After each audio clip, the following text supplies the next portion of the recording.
Salam, perkenalkan nama saya Junawarta Mupekuali, mahasiswa STTGKS Lewa, Prodi S1 Teologi, kelas 4B.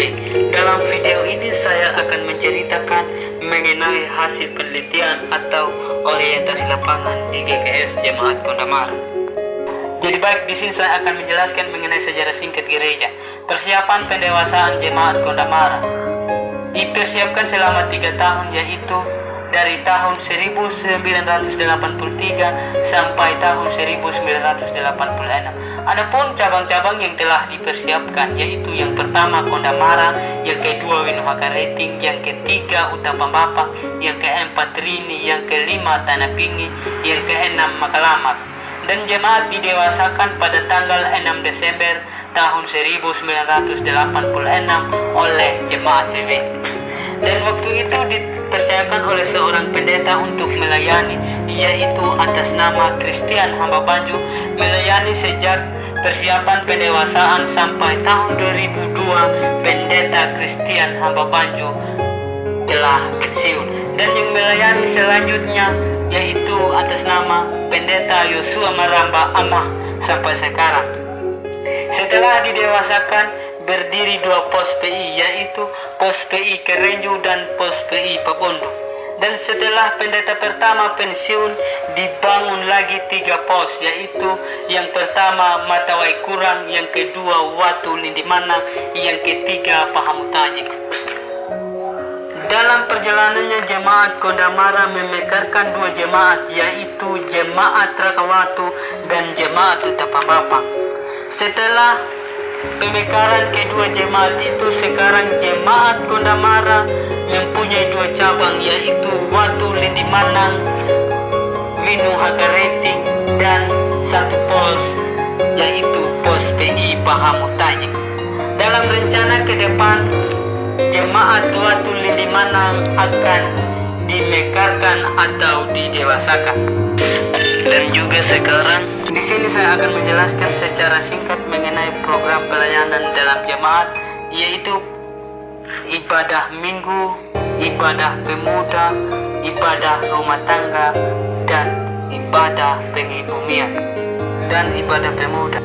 Dan sekarang juga kita masuk di bagian usul dan saran.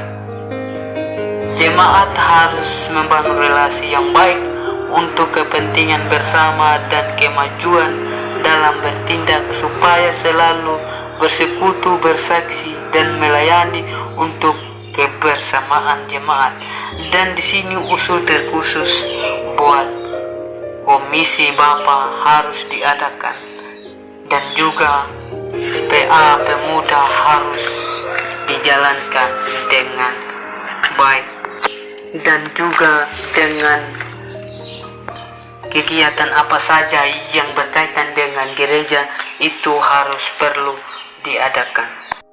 Dan selanjutnya sekarang kita masuk dalam refleksi teologis terkait dengan pelayanan.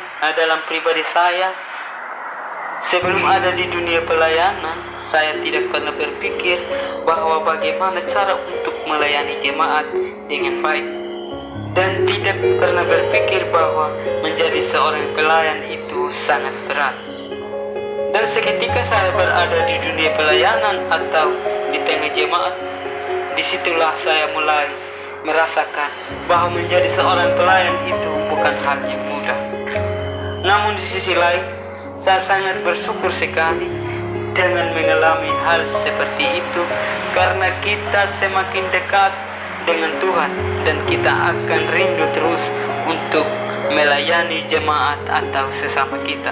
Selanjutnya kami diberikan tugas untuk memimpin ibadah syukuran, ibadah rumah tangga, pimpin ibadah minggu, dan selain itu juga kampus membekali kami dengan bibit sayur untuk menanam sayur ketika kami berada di dunia pelayanan.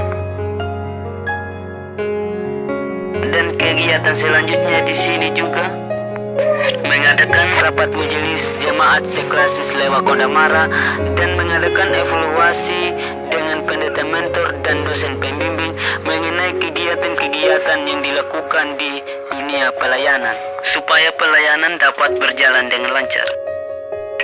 Demikianlah video ini yang dapat saya sampaikan.